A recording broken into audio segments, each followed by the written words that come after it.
The crystal vase shattered against the hardwood floor, with a sound that seemed to echo through the entire house, its fragments catching the afternoon light, streaming through the bay window like scattered diamonds.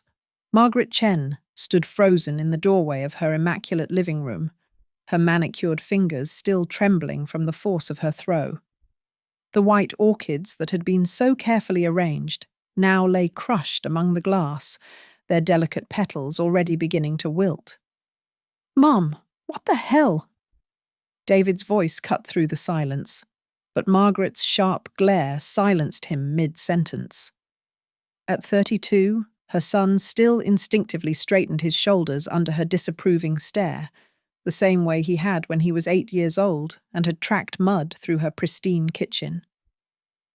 "Language, David," Margaret said icily, her voice carrying that particular tone that had made him feel small throughout his childhood. She smoothed down her charcoal blazer with deliberate precision, every movement calculated to restore her composure. "Though I suppose we can't expect much better, considering the company you've been keeping." Behind David, a young woman with auburn hair pulled back in a simple ponytail stepped forward, her green eyes flashing with barely contained anger. Sarah Mitchell, or Sarah Chen now, Margaret reminded herself with a bitter taste in her mouth, had been her daughter-in-law for exactly 8 months, and in that time she had managed to turn Margaret's perfectly ordered world upside down. "Mrs. Chen," Sarah began, her voice steady despite the obvious tension. "I think there's been a misunderstanding." "Oh, there's been no misunderstanding," Margaret interrupted, her lips forming a thin line. "I understand perfectly well what's happening here. You walk into my home, into the house where I raised my son, and you think you can just rearrange everything to suit your convenience?" David stepped protectively in front of his wife, his jaw clenched in a way that reminded Margaret painfully of his father. Robert had looked exactly the same way during their arguments in the months before the divorce. Stubborn, defensive, ready to fight for something Margaret couldn't understand then and still couldn't understand now. "Mum, we're not rearranging anything," David said, his voice carefully controlled. "Sarah just suggested that maybe we could move the family photos from the mantel to make room for her photos," Margaret finished, gesturing dismissively toward the small framed picture Sarah held in her hands. A candid shot of David and Sarah laughing on their honeymoon in Italy. For her family, her memories, her life that has nothing to do with the 32 years I spent building this home. The accusation hung in the air like smoke, acrid and suffocating. Sarah's grip tightened on the photo frame, her knuckles white with the effort of maintaining her composure. She had known this day would come, had felt it building like a thunderstorm on the horizon ever since David had first brought her home to meet his mother 3 years ago. "You do matter," David said finally, his voice thick with emotion. "You'll always matter. But Mom, I'm married now. My priorities have to be different. That doesn't mean I love you less. It just means my life is bigger now." Margaret's face crumpled for just a moment before she regained control. "Bigger?" she repeated softly.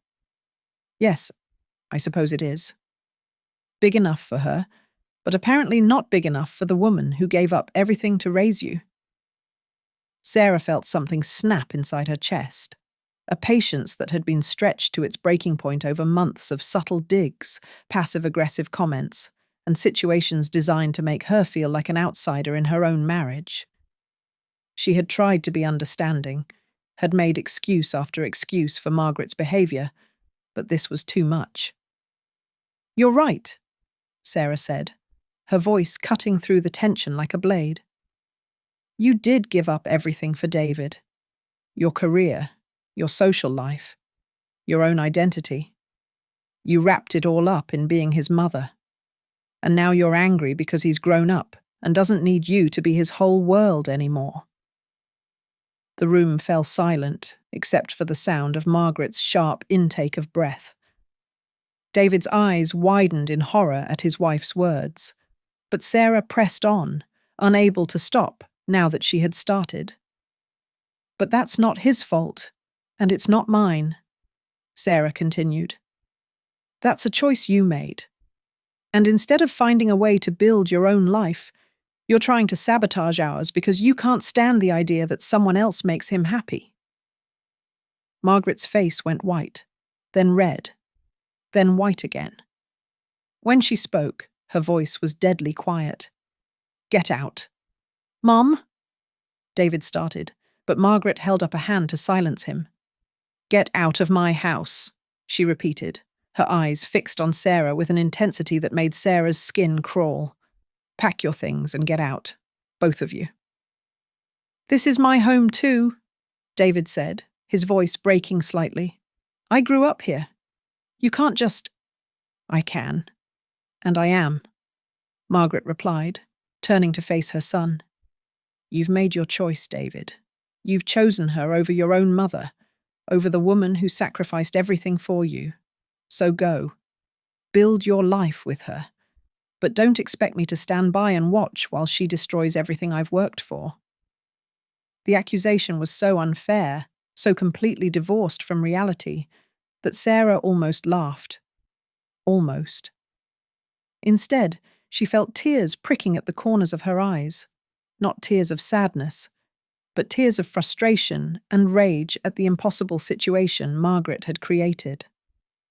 "Fine," Sarah said, her voice surprisingly steady. She walked to the coffee table and picked up the photo of her and David, cradling it against her chest like armor. "We'll go, but I want you to remember this moment, Mrs. Chen. I want you to remember that you're the one who chose to push us away. Not me.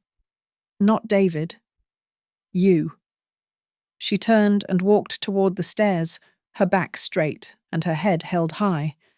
But David caught her arm as she passed him. "Sarah, wait," he said, his voice desperate. "Mom, this is crazy. We can work this out. We're family." "No," Margaret said, her voice cold and final. "She's not family. She's never been family. She's just the woman who stole my son and convinced him that 32 years of love and sacrifice don't matter anymore." Sarah gently removed David's hand from her arm and looked into his eyes, those warm brown eyes that had first captured her heart in a crowded coffee shop 4 years ago. "It's okay," she said softly, though they both knew it wasn't. "We'll figure it out." As she climbed the stairs to pack their belongings, Sarah could hear the low murmur of voices from the living room. David pleading with his mother, Margaret's responses growing increasingly shrill and defensive. The sound of their argument followed her down the hallway to David's childhood bedroom, where their suitcases still sat, half unpacked from their move-in just 2 weeks earlier. 2 weeks. That's all it had taken for Margaret's barely concealed resentment to boil over into open warfare. Sarah had known it would happen eventually, had seen the signs in every forced smile, every backhanded compliment, every conversation that somehow became about David's childhood and the special bond he shared with his mother. But she had hoped, naively perhaps, that love would win out in the end, that Margaret would eventually see that Sarah wasn't trying to replace her or diminish her importance in David's life. As Sarah folded clothes into her suitcase with mechanical precision, she could hear Margaret's voice rising from downstairs. "She's manipulating you, David. Can't you see that? She's trying to drive a wedge between us, and you're letting her." Sarah's hands stilled on a sweater, one of David's, she realized, that had somehow ended up mixed in with her things. The soft blue cashmere had been a Christmas gift from Margaret 2 years ago, back when she still harbored the illusion that her son's relationship with Sarah was temporary. Back when she still believed that if she just waited long enough, David would come to his senses and choose someone more suitable. someone who understood that his mother would always come first. The irony wasn't lost on Sarah. Margaret had created the very situation she feared most. By forcing David to choose between them, she had indeed driven a wedge, but not between David and Sarah. The wedge was between Margaret and the son she claimed to love more than anything in the world. Footsteps on the stairs announced David's approach, and Sarah braced herself for the conversation she knew was coming. When he appeared in the doorway, his face was pale and drawn, his hair dishevelled from running his hands through it, a nervous habit he'd never quite outgrown. "I'm sorry," he said simply, leaning against the doorframe as if he didn't trust his legs to support him.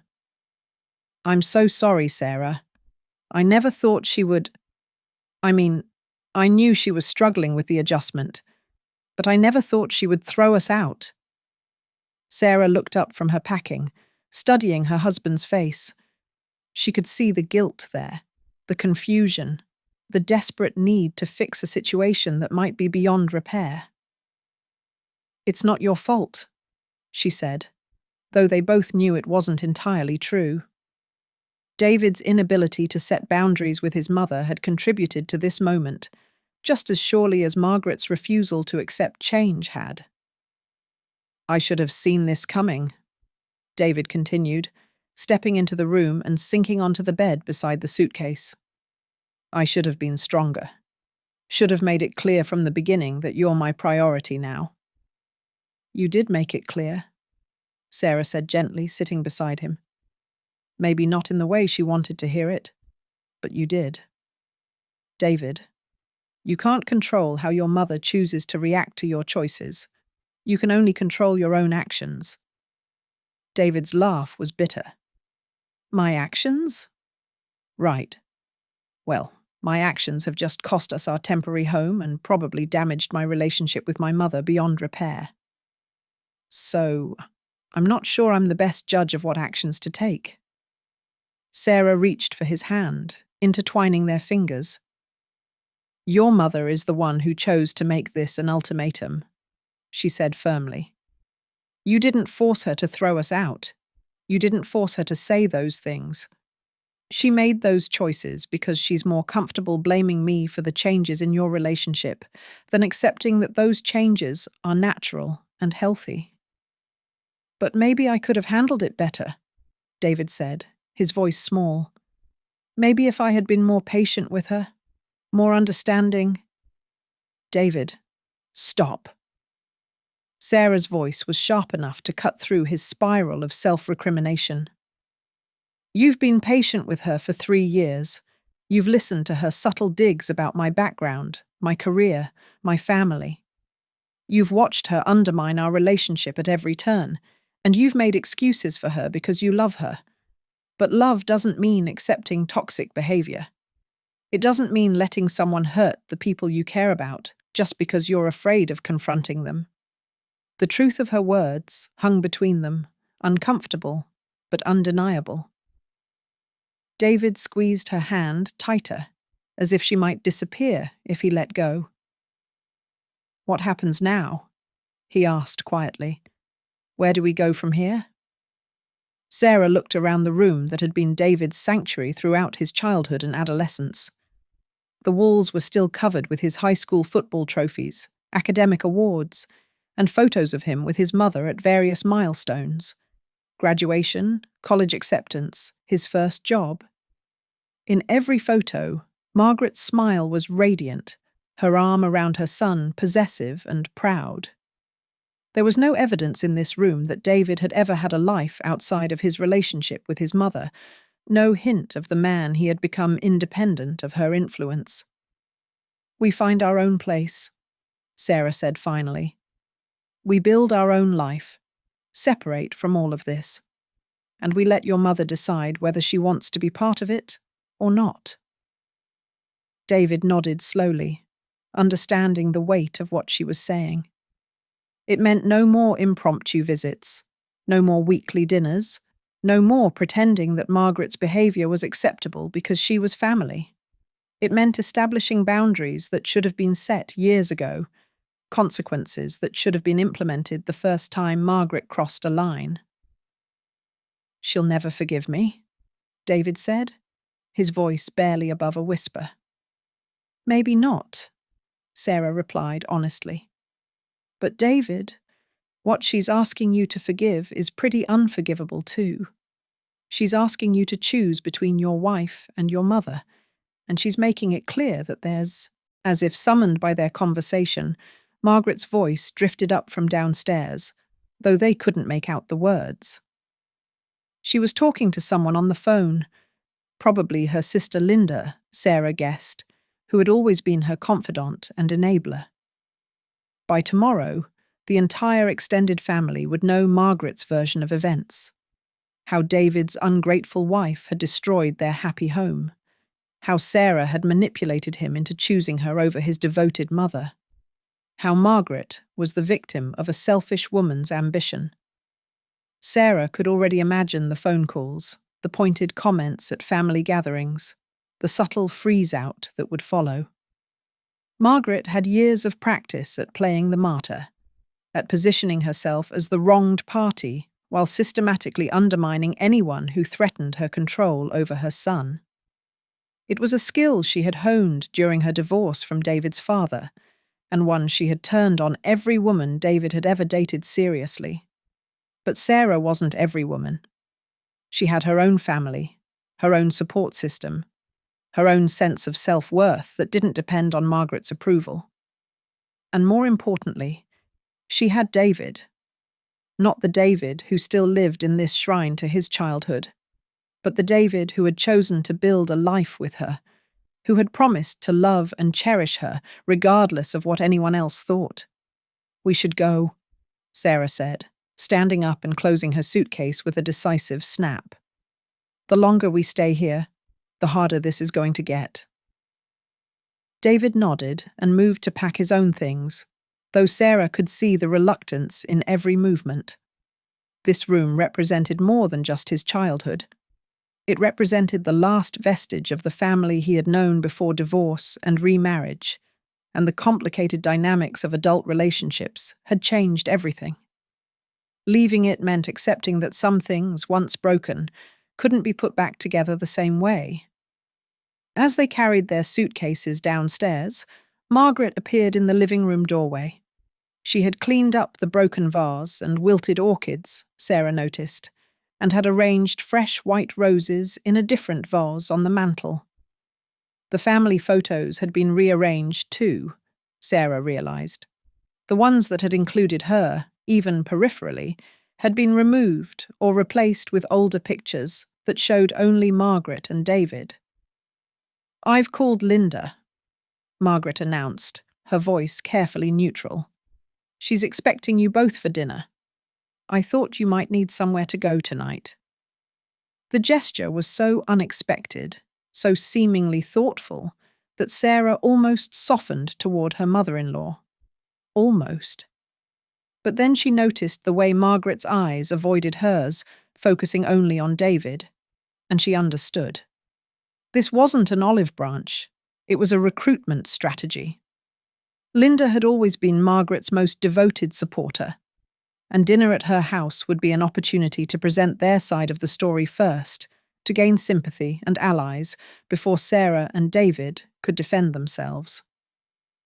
"That's thoughtful," David said carefully, "but I think we'll find a hotel for tonight. We need some time to figure out our next steps." Margaret's composure cracked slightly. "A hotel? David, don't be ridiculous. Your family, Linda's family. There's no need for such dramatics." "There's nothing dramatic about it," Sarah interrupted, her voice steady despite the anger building in her chest. "We're adults who need privacy to discuss our situation. I'm sure Linda means well, but we'll be fine on our own." Margaret's eyes flashed with barely contained fury. "Of course. I should have known you'd refuse any help from David's family. You've made it quite clear that we're not good enough for you." "That's not what I said," Sarah replied, but Margaret was already turning away, dismissing her with a gesture that was both regal and contemptuous. "David, Margaret said, focusing all her attention on her son. I hope you know that no matter what happens, no matter what choices you make, I will always love you. You are my son, and nothing can change that. I just pray that someday you'll remember who was there for you when it really mattered. The words were crafted to wound, Sarah realized, designed to plant seeds of doubt and guilt that would grow over time. Margaret was ensuring that even if she lost this battle, the war would continue.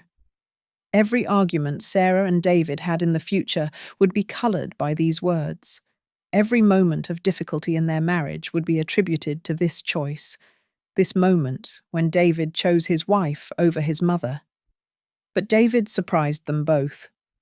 Instead of crumbling under the weight of his mother's manipulation, he straightened his shoulders and looked directly into her eyes. I remember, Mum, he said quietly. I remember all of it. The sacrifices you made, the love you showed me, the way you put your own life on hold to make sure I had everything I needed. I remember, and I'm grateful. But I also remember the promises I made. Sarah felt a moment of pity for her mother-in-law, seeing the genuine pain beneath the manipulation and control. But the moment passed quickly, replaced by the knowledge that Margaret had engineered this entire situation. She had forced this choice because she couldn't bear to share David's love, couldn't accept that her role in his life had to evolve as he grew and changed. There's plenty to say, David replied, his voice gentle but firm. When you're ready to have a real conversation about how we can all be part of each other's lives without ultimatums or conditions, Sarah and I will be here. But until then, we need space to build our marriage without interference. Without waiting for a response, David picked up both suitcases and headed for the door. Sarah followed, pausing only when Margaret called out behind them. She'll never love you the way I do, Margaret said, her voice breaking. She doesn't know you the way I know you. She doesn't understand what you need, what makes you happy. And when she disappoints you, when she fails you the way everyone else has, don't expect me to pick up the pieces again. Sarah turned back to face her mother-in-law, seeing her clearly for perhaps the first time. Margaret wasn't evil, or even particularly malicious. She was afraid. Afraid of being alone, afraid of being forgotten, afraid of facing the empty spaces in her life that she had filled with her devotion to her son. But fear, Sarah had learned, could be just as destructive as malice when it was allowed to drive someone's actions.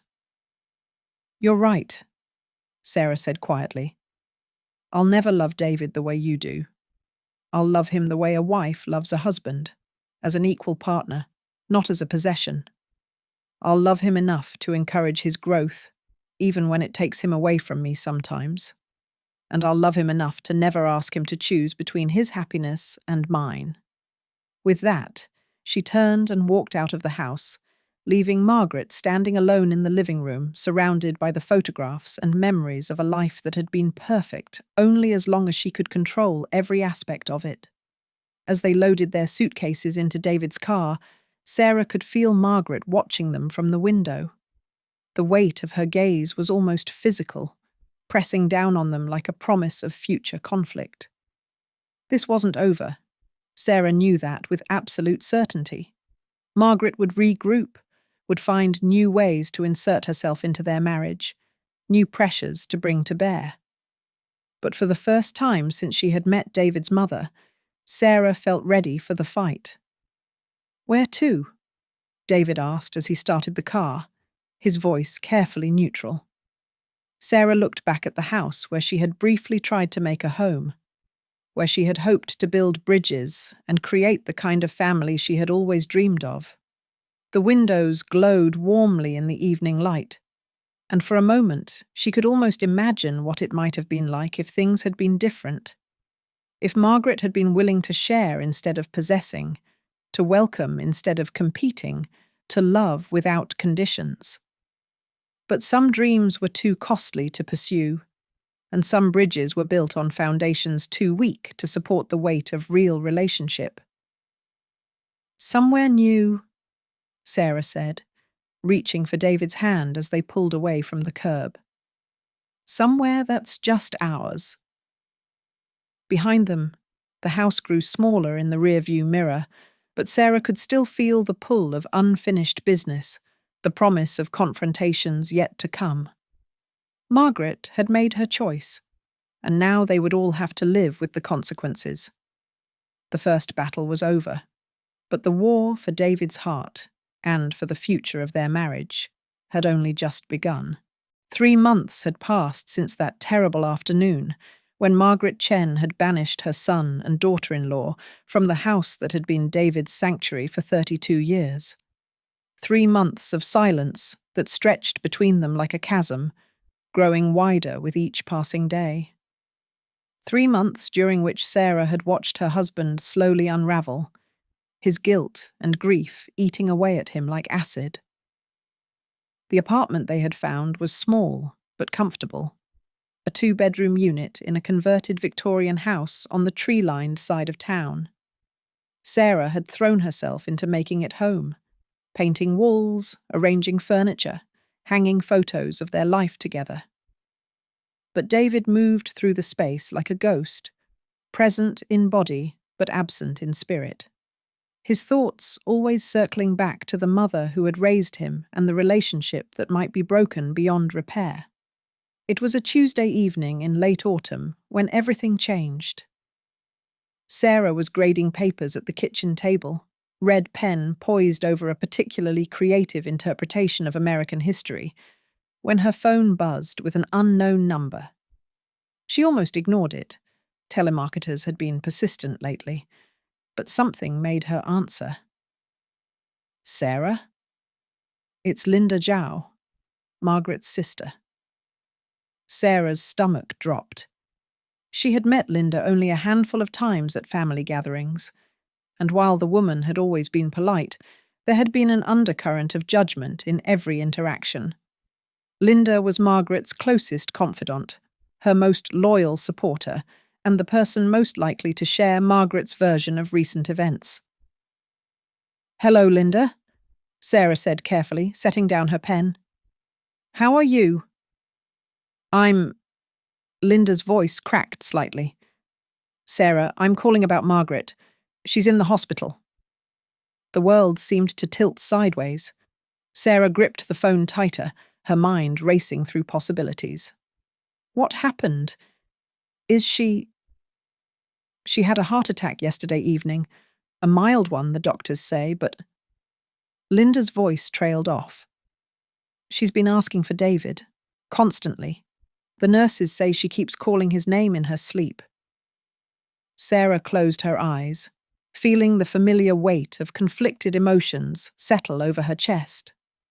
Relief that Margaret was alive, fear for what this meant, and underneath it all, a thread of suspicion that this was somehow calculated, another manipulation in Margaret's ongoing campaign to reclaim her son. "How is she now?" Sarah asked, hating herself for the doubt in her voice. "Stable, but shaken. The doctors want to keep her for observation for a few more days." Linda paused. "Sarah, I know things have been difficult between you all, but she needs her son. Whatever happened between you, she needs David right now." The guilt was immediate and overwhelming. Here was Margaret, possibly facing mortality, and Sarah's first instinct had been suspicion rather than compassion. What did that say about her? What did that say about what these months of conflict had done to her heart? "Of course," Sarah said quickly. "I'll tell David right away. Which hospital?" After Linda provided the details, Sarah sat staring at her phone for a long moment. David was at the grocery store, having finally ventured out of the apartment for the first time in days. He had been in one of his darker moods lately, the kind where he blamed himself for everything that had gone wrong, where he questioned every choice he had made since their wedding day. The front door opened with a jingle of keys, and David appeared carrying 2 bags of groceries. He looked thin, Sarah noticed with a pang of concern. He had been picking at his food for weeks, claiming he wasn't hungry, though she suspected it was more that he was punishing himself for the estrangement from his mother. "David," she said gently, standing up from the table. "I need to tell you something." The look of alarm that crossed his face was immediate and profound. After 3 months of walking on eggshells, he had developed a hypervigilance to bad news, a constant expectation that the other shoe was about to drop. "Your mother is in the hospital," Sarah said quickly, wanting to get the words out before her courage failed. "She had a heart attack yesterday. Linda called. She's stable, but they're keeping her for observation." David's face went through a series of expressions: shock, fear, guilt, and something that looked almost like relief. The grocery bags slipped from his hands, oranges rolling across the hardwood floor like scattered suns. "Is she... How bad?" He struggled to form coherent words, his hands shaking as he reached for his keys. "I have to go. I have to see her." "David, wait." Sarah caught his arm gently. "Let me drive you. You're in no condition."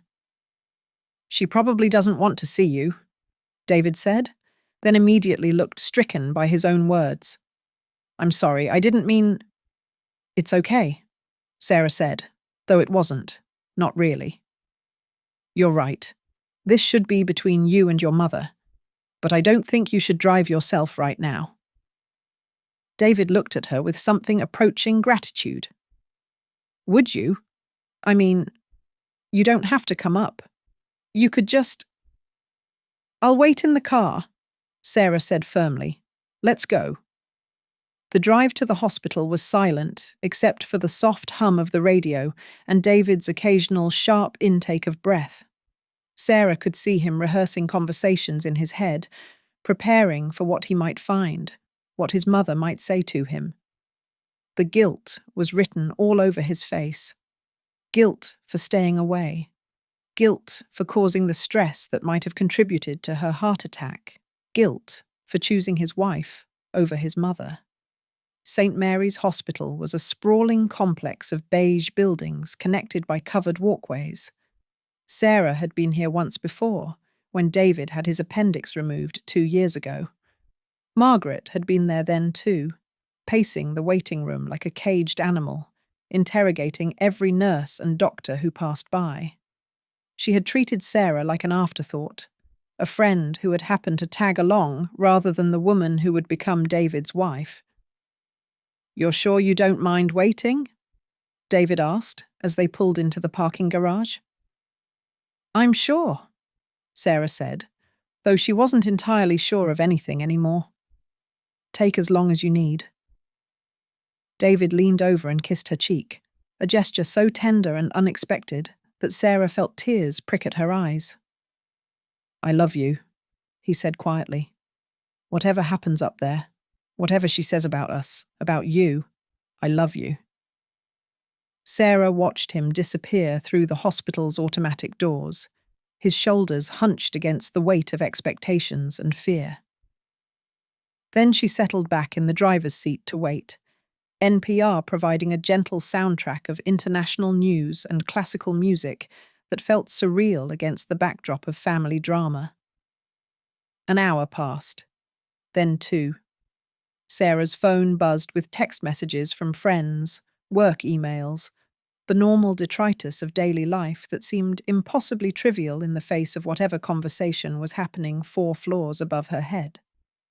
She found herself staring at the hospital entrance, watching people come and go, visitors carrying flowers and balloons, medical staff in scrubs, patients shuffling along with IV poles trailing behind them like mechanical pets.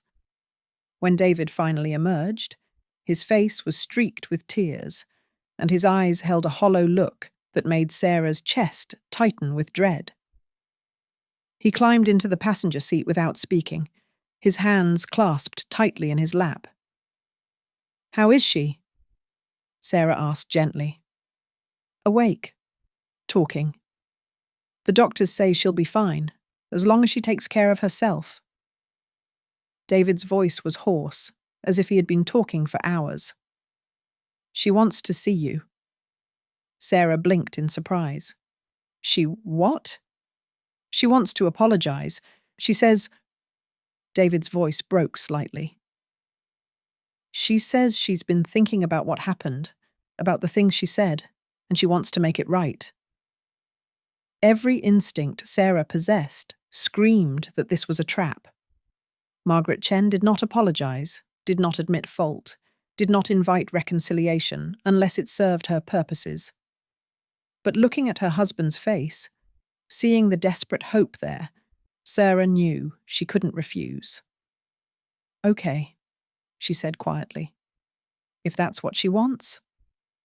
The cardiac unit was hushed and sterile, all beeping monitors and the soft squeak of nurses' shoes on linoleum. Margaret's room was at the end of the hall, a private space that somehow felt both intimate and clinical. Through the partially open door, Sarah could see her mother-in-law propped up in bed, looking smaller and more fragile than she ever had before. Margaret's hair, usually perfectly styled, hung limp around her shoulders. Her face was pale, and there were dark circles under her eyes that spoke of pain and sleepless nights. When she saw Sarah in the doorway, her expression shifted through a series of emotions too quick for Sarah to catalogue.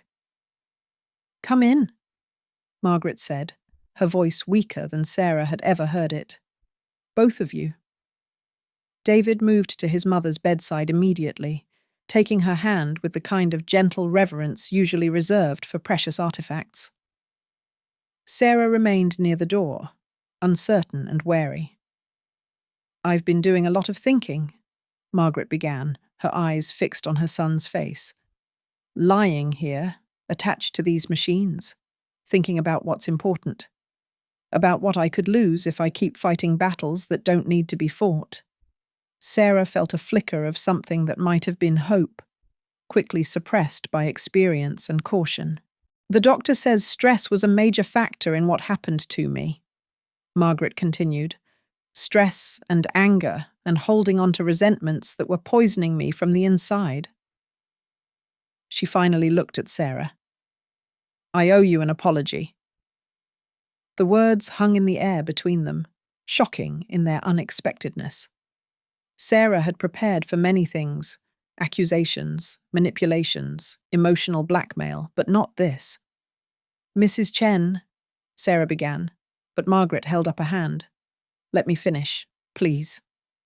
Margaret's voice was steady but strained, as if each word required enormous effort. "I was wrong to throw you out of the house. I was wrong to make David choose between us.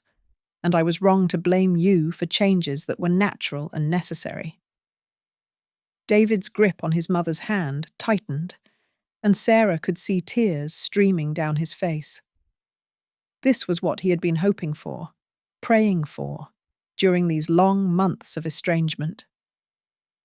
"I've been so afraid," Margaret continued, her own voice breaking now. "Afraid of being alone, afraid of being forgotten, afraid that if David didn't need me anymore, I wouldn't know who I was or what my purpose was. And I took that fear out on you, Sarah, because it was easier than facing the truth about myself."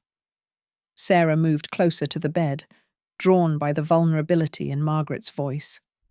This was a side of her mother-in-law she had never seen. Raw, honest, stripped of the careful control that usually characterized every interaction. "I don't expect you to forgive me immediately," Margaret said. "I know I've done damage that can't be undone with a few words in a hospital room. But I want to try. I want to find a way for us to be a family, all of us, without the conditions and ultimatums that have been tearing us apart." Sarah felt tears gathering in her own eyes. "I want that too," she said softly. "I've always wanted that." Margaret nodded, her expression softening. "I know you have. I can see it now, looking back. You were trying to build bridges, and I kept burning them down because I was too scared to cross them myself. Mum, David said, his voice thick with emotion. I'm so sorry. I should have been better at helping you both find a way to… No, Margaret interrupted firmly. This isn't your fault, David. This is mine. I'm the one who made it impossible. I'm the one who forced you to choose. She looked at Sarah again. I'm the one who almost destroyed my son's marriage because I couldn't bear to share his love. The admission was so raw, so honest, that Sarah felt her defences finally beginning to crumble. This wasn't the Margaret she knew, the controlled, manipulative woman who had made her life difficult for 3 years. This was someone new, someone who had been forced by circumstances to confront the destructive patterns that had defined her relationships. What happens now? Sarah asked quietly. Margaret was quiet for a long moment, her fingers worrying at the edge of her hospital blanket. I'd like to start over, she said finally. Not pretend that the past 3 months didn't happen, but acknowledge that they did and choose to move forward differently. I'd like to get to know my daughter-in-law, really know her, instead of seeing her as a threat to be eliminated. I'd like that too, Sarah said, meaning it more than she had expected to. And I'd like you both to move back into the house, Margaret continued. Not because I need to control your lives, but because family should be together when they can be. Because that house is too big for one person, and because I want to learn how to share it. David looked at Sarah, hope and fear warring in his expression. They had been happy in their small apartment, had been building something that was theirs alone. But Sarah could see how much this meant to him, how desperately he wanted his family whole again. We'll think about it, Sarah said carefully. There would have to be some ground rules, some boundaries that we all agree to respect. Margaret nodded eagerly. Of course, whatever you need. I know I have to earn your trust back. A knock on the door interrupted them, and a young nurse peeked in. I'm sorry to interrupt, but Mrs. Chen needs to rest. Visiting hours end in 15 minutes. Margaret's face fell slightly, but she nodded. Of course. Thank you. As they prepared to leave, Margaret caught Sarah's hand. Her grip was weak, but insistent.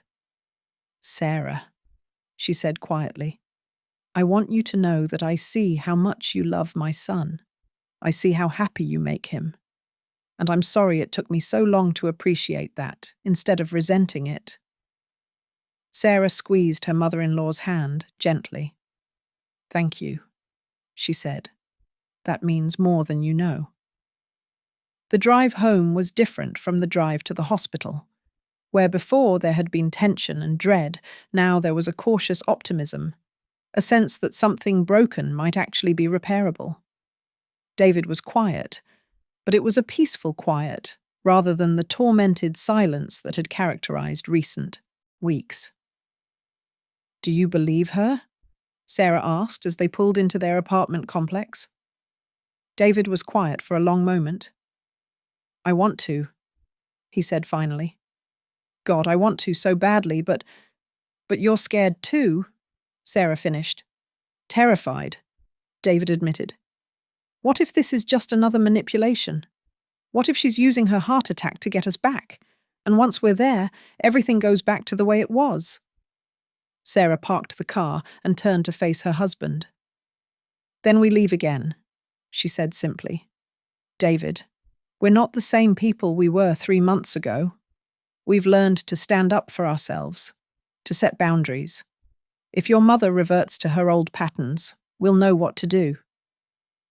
You'd really consider moving back?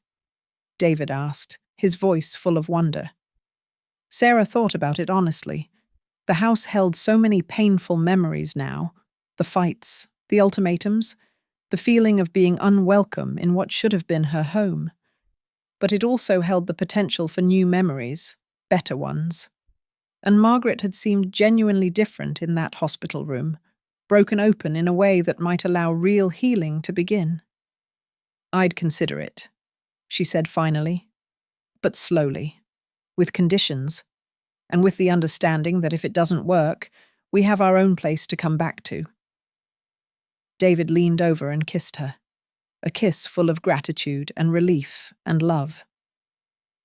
"I love you so much," he whispered against her lips. "Thank you for being willing to try again." That night, they made love with a tenderness that had been missing for months, as if Margaret's apology had lifted a weight from both their hearts. Afterward, lying in the darkness of their small bedroom, Sarah found herself thinking about second chances and the courage it took to rebuild trust after it had been shattered. She thought about Margaret, alone in her hospital bed, facing the consequences of choices that had nearly cost her everything she claimed to value most. She thought about David, caught between love and loyalty, finally finding a way to honor both. And she thought about herself, about the woman she had become through this trial by fire. Stronger, more sure of herself, less willing to accept treatment that diminished her worth. The road ahead wouldn't be easy. There would be setbacks, moments when old patterns reasserted themselves, times when they would all have to choose again between the comfortable familiarity of dysfunction and the harder work of building something healthier. But for the first time in months, Sarah felt like they had a real chance. The next morning brought a phone call from Linda, Margaret's sister, her voice bright with relief and something that sounded like genuine warmth. "Sarah, dear, I heard about your visit yesterday. Margaret told me about your conversation, and I just wanted to say—" Linda paused, seeming to search for words. "I want to apologize too. I've been enabling her behavior for years, making excuses for her instead of encouraging her to change. I should have spoken up sooner." Sarah was struck by the admission. Linda had always seemed like Margaret's shadow, agreeing with everything her sister said, supporting her in every conflict. To hear her acknowledge her own role in the family dynamics was unexpected and encouraging. "Thank you for saying that," Sarah said. "It means a lot." "I'd like to have you and David over for dinner this weekend," Linda continued. "Nothing dramatic, just family. If you're comfortable with that." Sarah found herself smiling. "I think we'd like that very much." Over the following weeks, Margaret's recovery progressed steadily. She was released from the hospital after 5 days and returned to the house that had been the center of so much conflict. But something had fundamentally shifted. The woman who called to check on David's day wasn't the same woman who had thrown a crystal vase in anger 3 months earlier. Margaret began seeing a therapist, a fact she shared with them matter-of-factly during one of their daily phone calls. "Dr. Peterson says I have issues with control and abandonment," she said, and Sarah could hear the wry humor in her voice. Apparently, 40 years of marriage followed by divorce, followed by 20 years of single motherhood, can create some unhealthy patterns. Who knew? The first dinner they shared together, a month after Margaret's hospitalization, was tentative but genuine. Margaret had cooked David's favorite meal, pot roast with all the fixings, but she had also prepared a vegetarian option for Sarah without being asked. Small gestures, but meaningful ones. They talked about safe topics at first: David's work, Sarah's students, Margaret's recovery. But gradually, the conversation deepened. Margaret asked about Sarah's family, her childhood, her dreams for the future. She listened with genuine interest, asking follow-up questions that showed she was actually paying attention rather than just waiting for her turn to speak. "I realized I don't really know you," Margaret said to Sarah as they cleared the dishes.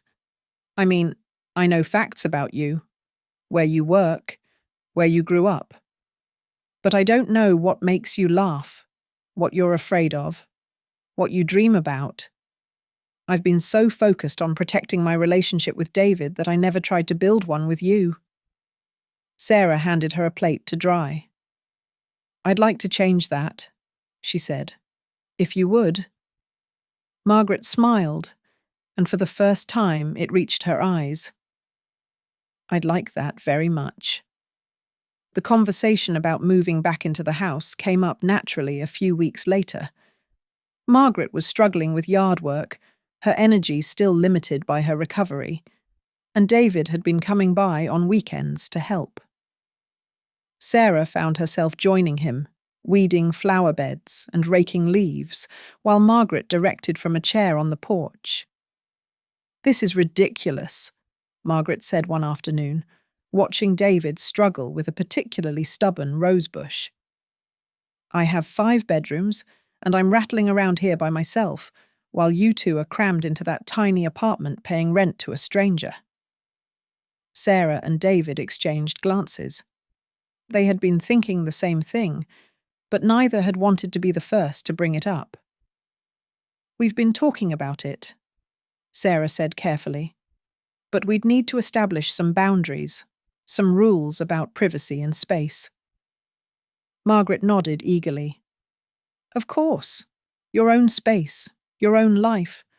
I want to be part of your family, not control it." The negotiations that followed were detailed and sometimes difficult. They established separate spaces within the house, agreements about meals and household responsibilities, clear boundaries around privacy and decision-making. Margaret would have the master bedroom and her office, while David and Sarah would have the entire second floor as their own apartment within the house. Common areas would be shared, but with respect for everyone's need for space and autonomy. "What if it doesn't work?"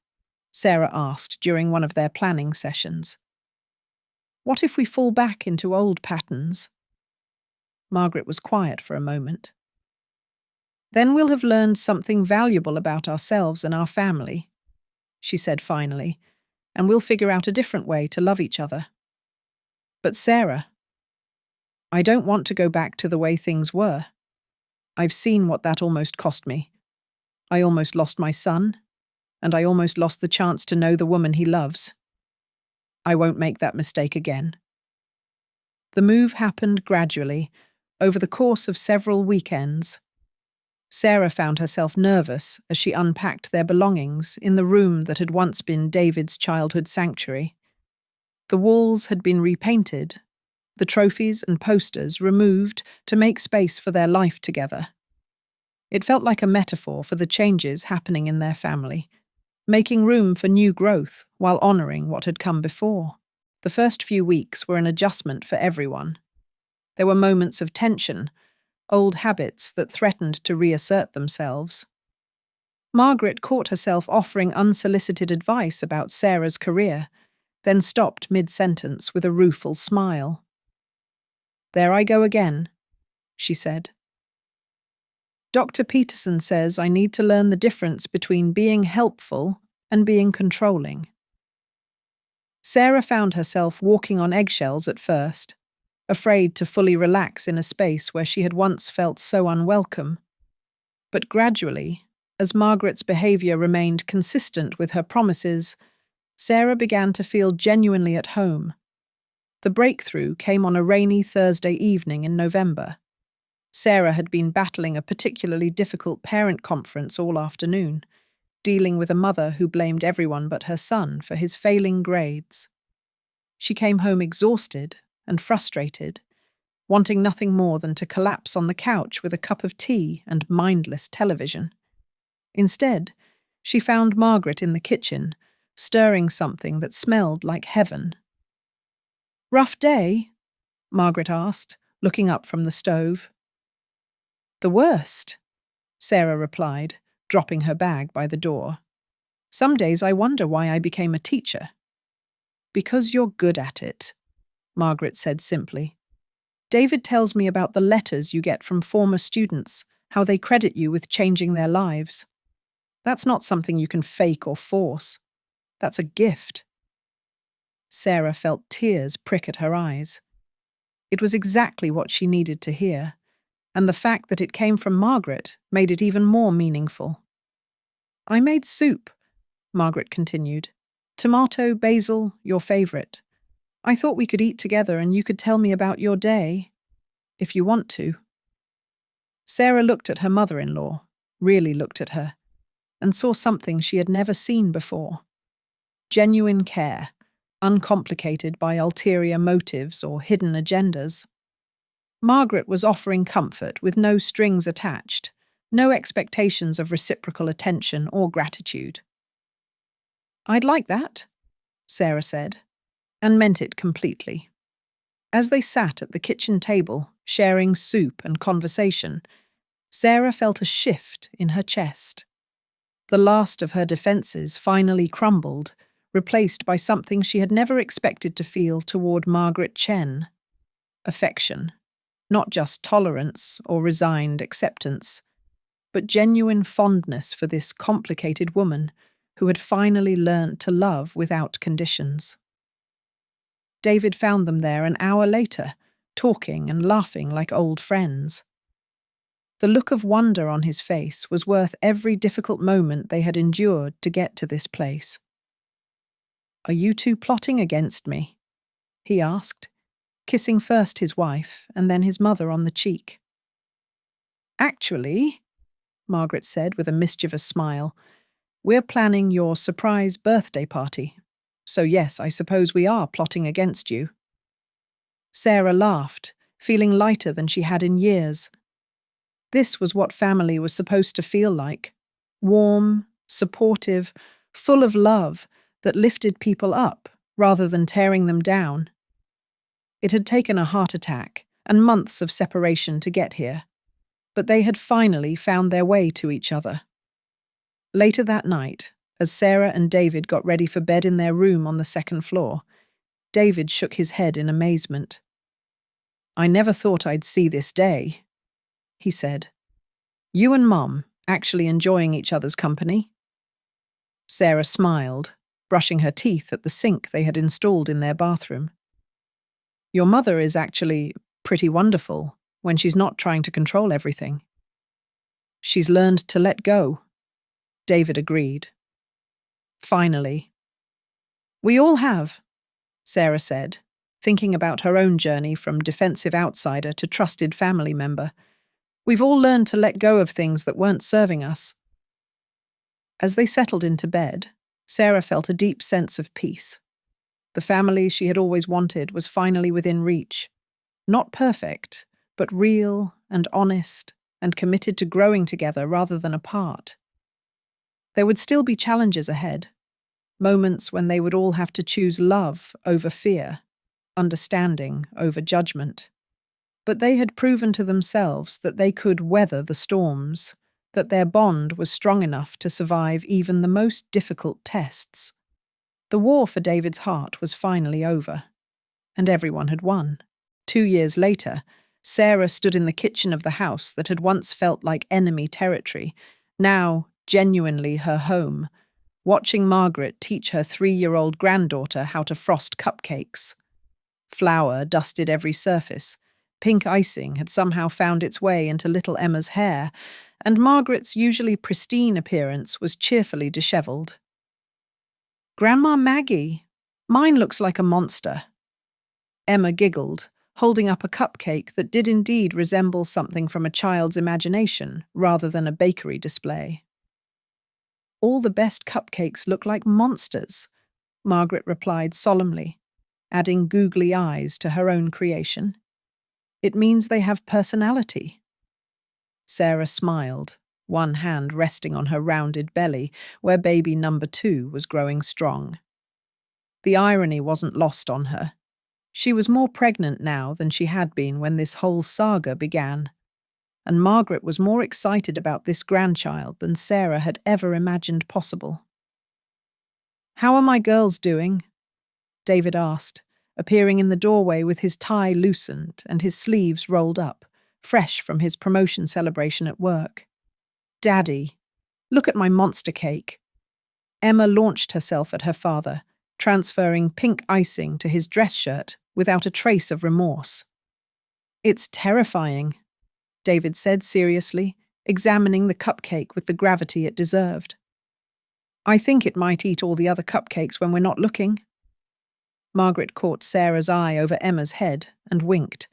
This was their favourite game now, watching David be the father he had learned to be, free from the burden of being his mother's whole world. Sarah, sit down, Margaret said, noticing Sarah's hand on her back. You've been on your feet all day. David, get your wife a chair. I'm fine, Mom, Sarah said, but she accepted the chair David pulled out for her. At 6 months pregnant, she was finally learning to accept help gracefully, a skill that had taken almost as long to develop as Margaret's ability to offer help without strings attached.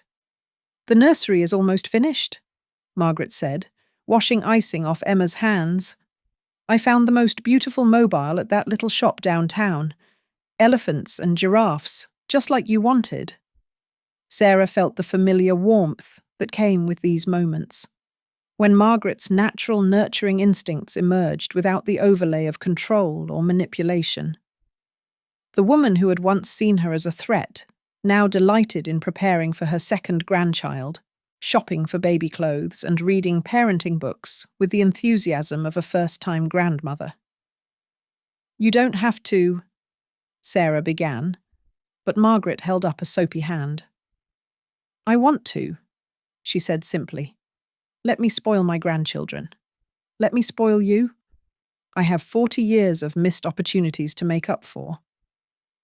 David squeezed Sarah's shoulder, and she could see the contentment in his face. This was what he had always wanted.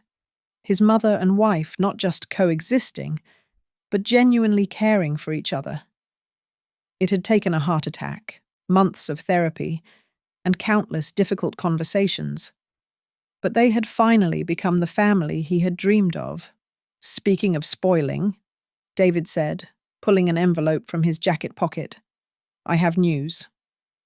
The partnership came through. Official announcement next week. Sarah's eyes widened. David had been working toward this promotion for 3 years, and the financial security it represented would change everything for their growing family. Oh, honey. Sarah started to stand, but Margaret was already there, pulling David into a fierce hug. I'm so proud of you, Margaret said, tears in her eyes. Your father would have been proud too.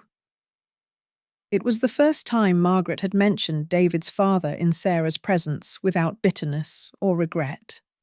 Even that old wound had finally healed, replaced by gratitude for the good memories and acceptance of the past's complexities. This calls for champagne, Margaret announced. Well, sparkling cider for the pregnant lady and the 3-year-old. As they moved to the dining room for an impromptu celebration, Sarah reflected on how different this scene would have been 2 years ago. Then, Margaret would have made the promotion about herself somehow. How her sacrifices had made it possible.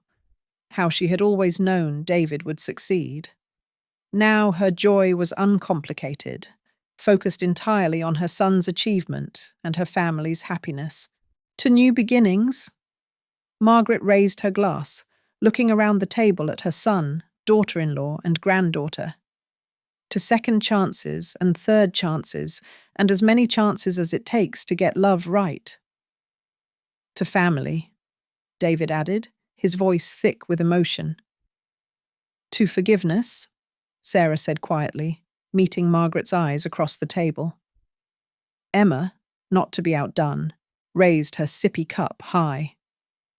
To monster cupcakes. They laughed until their sides hurt, and Sarah felt the baby kick, as if wanting to join in the celebration. This child would grow up in a house filled with laughter instead of tension, with grandparents who adored each other instead of competing for attention, with the security of knowing that love could overcome even the deepest wounds. Later, after Emma had been bathed and put to bed, after Margaret had retired to her room with a book and a cup of tea, Sarah and David sat on their balcony watching the sunset paint the sky in shades of pink and gold. Do you ever miss it? David asked suddenly. The apartment, I mean. Our own space. Sarah considered the question honestly. There had been moments, especially in the early days of living together again, when she had longed for the simplicity of their small apartment. But those moments had become rarer as the house truly became their shared home. Sometimes, she admitted, but not enough to leave this. She gestured toward the house, where Margaret was probably reading bedtime stories to herself, where Emma's toys were scattered across the living room floor, where 3 generations had learned to love each other without conditions. This is messier, more complicated, but it's also richer, fuller. It's the family I always wanted but never thought I could have. David nodded, understanding. Mum's different now. Really different. Sometimes I look at her with Emma, and I wonder where this grandmother was when I was growing up. She was there, Sarah said gently. She was just scared and hurt, and doing the best she could with the tools she had. Now she has better tools.